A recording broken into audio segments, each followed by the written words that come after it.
আসসালামু আলাইকুম। আমাদের কাছে অনেকে অভিযোগ করে যে রিয়েল ভিডিও বা রিয়েল ছবি থাকলে ওগুলো নিয়ে পোস্ট করার জন্য বা ওগুলো দেওয়ার জন্য। সেজন্য হচ্ছে আজকের এই ভিডিওটা। এটা হচ্ছে আর্টিফিশিয়াল এবং রিয়েলের সংমিশ্রণে একটা ভিডিও তৈরি। শুরুতে বলে এটা হচ্ছে পিভিসি ট্রান্সপারেন্ট টেবিল কভার। এটা অনেকে টেবিল প্রোটেক্টরও বলে।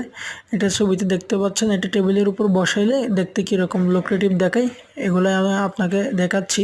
এবং আমি পরবর্তীতে রিয়েল কিছু ভিডিও দিলাম। এই যে দেখেন ঘাসের উপর, এটা দেখতে একদম ক্লিয়ার। আমি হাতের উপর নিয়ে দেখাচ্ছি, একদম ক্লিয়ার। আমার হাতের তালু দেখেন, এটা আমি নিলাম, একদম ক্রিস্টাল ক্লিয়ার যেটা বলে এটাই। এটা আমরা রোলিং আকারে সেল করি। এটা এই যে দেখেন টেবিলের উপর বসালাম, কীরকম দেখায় টেবিলের উপর বসাইলে। এটা কীভাবে সেট করে এটারও একটা ভিডিও আমি আপনাকে দিলাম। দেখেন এটা কীভাবে সেট করে। এটা হচ্ছে আপনি জাস্ট রোলটা খুলে টেবিলের উপর বসাই দিবেন। হ্যাঁ, তারপর আপনার ম্যাপ অনুযায়ী অ্যান্টিকাটার বা কাঁচি দিয়ে কেটে নেবেন। এটা একদম সহজ, এরকম পরিষ্কার করা খুব সহজ। এই দেখেন ভেজা কাপড় দিয়ে পরিষ্কার করে নিলে হয়ে যায়। এটা আপনারা নিজেরাই লাগাইতে পারবেন, এতটাই সহজ।